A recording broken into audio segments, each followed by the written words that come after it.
These are the notes for lesson 2.3, quick graphs of linear equations. Just as slope can be represented in many different ways, lines or equations of lines can be written in different ways as well. The first way that we most often see the equation of a line is in slope-intercept form, and that is y equals mx plus b, where m is our slope and b is the y-intercept.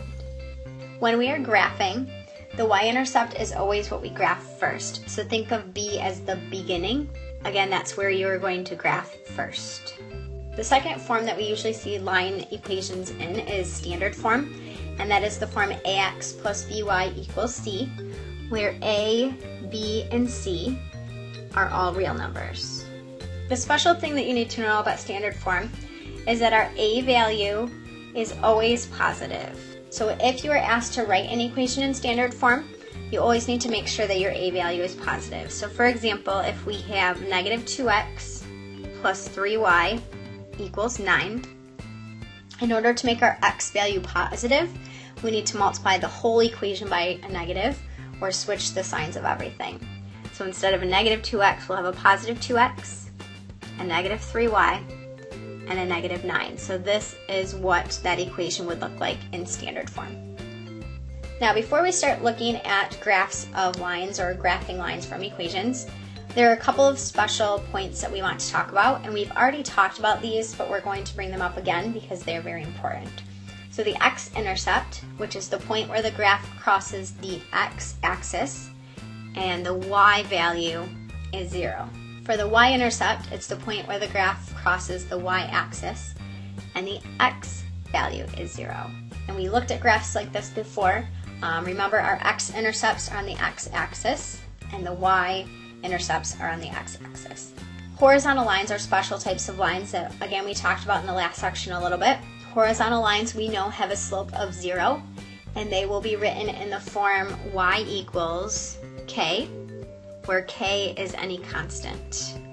And constant just means a number.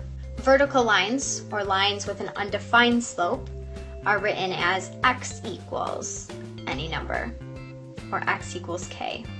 So if we see a horizontal line, we know that the equation is going to be y equals. If we see a vertical line, we know that the equation is always going to be x equals. So there are multiple different ways that we can graph using equations. Depending on what form your equation is in, that will determine how you graph your equation. So if we're graphing from slope-intercept form, we're going to graph the point on the y-intercept first. And again, if we are in slope-intercept form, we know that that is the b value.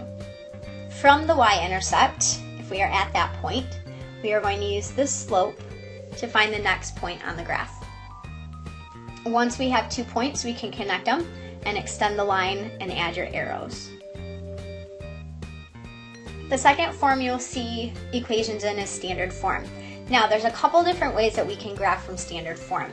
The first way is we can change to slope-intercept form. So if you want to take any linear equation and change it to slope-intercept form and graph using these steps, you are more than welcome to do that all the time. Now sometimes it will be easier to use standard form and to find the x and y intercepts to graph. And we're going to talk about what that looks like in just a second. So if you're graphing from standard form and not changing to slope-intercept form, it's easiest to find the x and y intercepts. So first you're going to find the x-intercept by substituting 0 for y, and then you're going to find the y-intercept by substituting 0 for x. Again, this will give you 2 points, and you're going to connect them and draw your line, and that will be the graph of your line. So let's look at some examples. Example 1, we are graphing each. So for part A, we have y equals 1/2 x minus 2. Notice this is in slope-intercept form. So since this is in slope-intercept form, we know that our b value is negative 2. We know that our m, or our slope, is 1/2. Now from section 2.2, we know that the slope is the same as the rise over the run. So we're going to use these two pieces of information to the graph of our line. So we're going to start with b, or our beginning point. Again, we know that is the y-intercept, so we're going to go to the y-axis, and we know our value is negative 2, so we're going to go down to negative 2. So that's the first point on our graph. Then we're going to take our slope, which again is our rise over run, to find our next point on the line. So from the point -2, we are going to go up 1 and over 2, and that is going to give us the second point on our graph.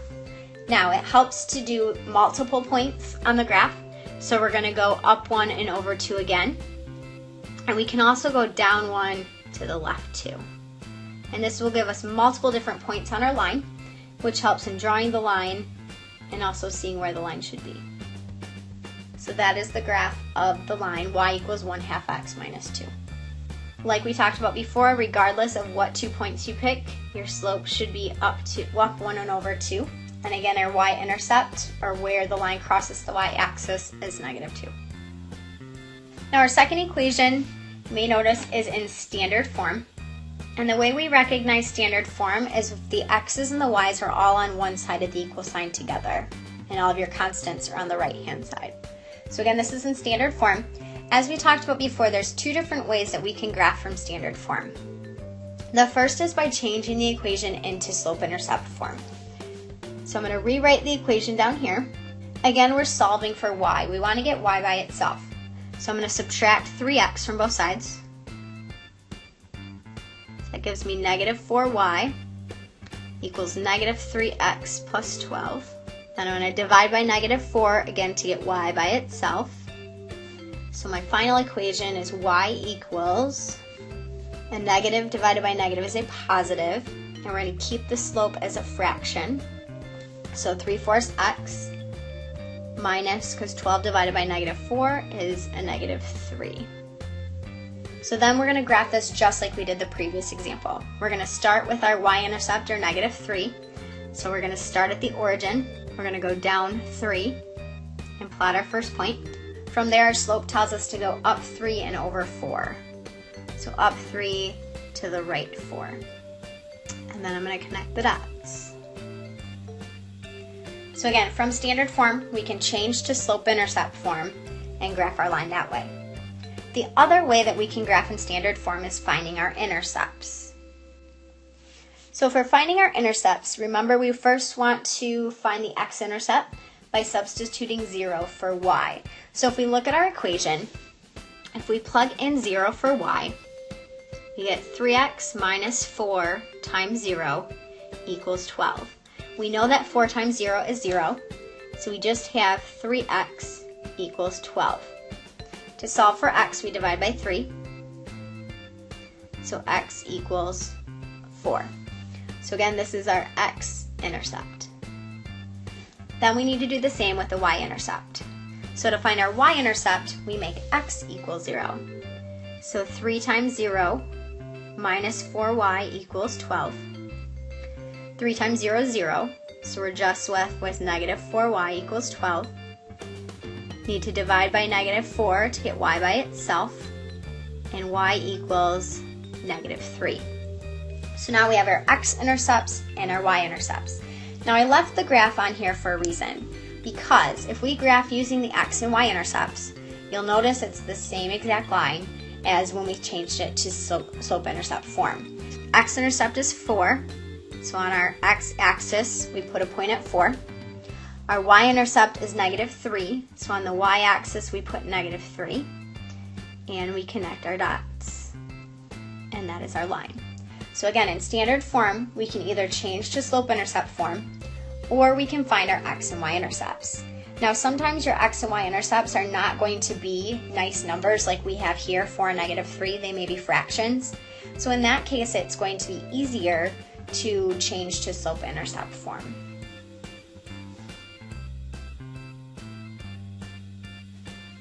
Examples C and D are our special lines. For part C, we have x equals 4. So if you remember on the previous page of notes, if we have x equals 4, our line is going to be going through the x-axis. So I want you to think for a minute, what kind of line is that going to be? I also want you to think about part D. If we have y equals -2, then we are going through the y-axis, and think about what kind of line that's going to be. So if we have x equals 4, we're going to be going through the x-axis. So that means that we are going to have a vertical line. If we have y equals -2, we know it's going to be going through the y-axis, so that is going to be a horizontal line. So to graph these lines, if we have x equals 4, we are going to find 4 on the x-axis. So if we start at the origin, go over 4. Again, we know that this is a vertical line. So our line is through the point x equals 4. And again, it's a vertical line. For part D, we have y equals -2. So we're going to go to the y-axis and plot -2. So go down 2 from the origin. Again, we know this is a horizontal line through y equals 2. So that is the graph of our line. There are many applications for linear equations. So this first example, we are buying a car for $12,000 and we are paying a deposit of $200 and then making weekly payments according to the equation A equals 1,000 minus 40t, where A is the amount you owe and t is the number of weeks. So we want to know what our weekly payment is going to be. So if we look at our equation, we can rearrange this to look like a linear equation that we are used to. So I want you to think of the equation y equals mx plus b. How can we rearrange this equation that they gave us so that it looks like y equals mx plus b? So A is like our y value, and it's going to be equal to -40t plus 1,000. So if this is the equation that you wrote, you are correct. If not, again, we just want to rearrange it. We want our m value, or the number multiplied by our variable, to come first. So our weekly payment is going to be $40, or our slope, because that's how much we are subtracting from our amount each week. So again, the nice thing about linear equations is that we know that the slope just means the amount that we are increasing or decreasing by each time. So in this equation, we're subtracting 40 from the amount that we owe each week, so that's going to be our weekly payment. We're actually going to skip part B. We're not going to graph it, but I do want to look at part C. How many weeks will it take to pay off? So again, if you remember, A is the amount that you still owe on the vehicle. So if you're paying it off, what is A going to equal? You said 0, you would be correct. So if we pay it off, we don't owe anymore. So A equals 0.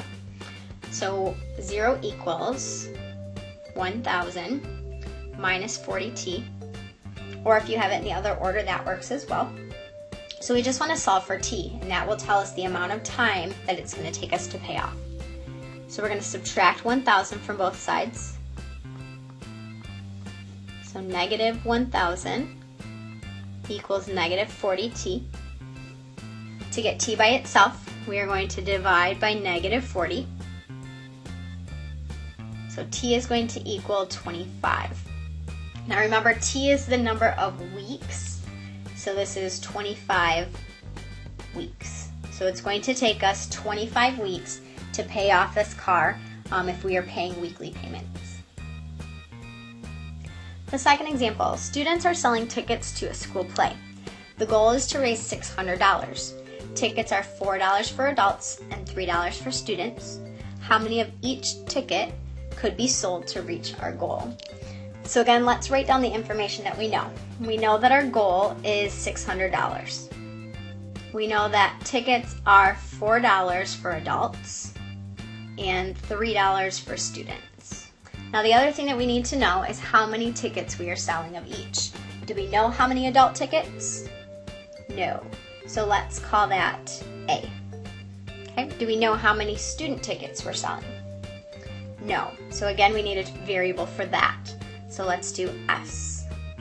Now you could have chosen any variables. I just chose A because it stands for adults and S for students. It just helps in distinguishing which is which in our equations.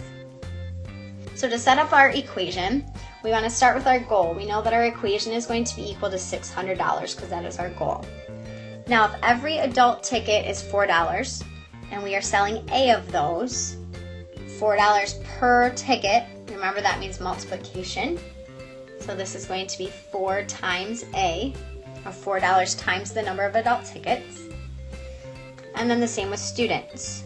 We know that we're selling them for $3. We are selling S of them, so this is going to be 3S. Now notice this equation is in standard form. We want to know how many of each ticket we want to sell. So in this case, it's going to make more sense to find our X and our Y intercepts, because this will also give us our A and our S. So we first want to find our X-intercept. So let's say that for A, we'll solve for A first. So again, to solve for either of our intercepts, if we're going to solve for A, we make S equal 0. If we're going to solve for S, we're going to make A equal 0. If it makes more sense to make these X and Y, by all means do that. So the first one we're going to solve for A, so we want to make S equal 0. If we plug in 0 for S, we know that 3 times 0 is 0. So we're just left with 600 equals 4A. So we divide by 4. 600 divided by 4 is 150. 600 divided by 4 is 150. So that is 150 adult tickets. Then we need to solve for our student tickets. Again, if we're solving for S, we want to make A equal 0. So if A equals 0, 4 times 0 is 0. They're gone. So we just have 600 equals 3S. To get S by itself, we are dividing by 3. 600 divided by 3 is 200. So S equals 200. So we have to sell, to reach our goal, 150 adult tickets and 200 student tickets. So again, in some cases it makes more sense to change to slope-intercept form. In other cases it makes more sense to keep it in standard form and find your X and Y intercepts.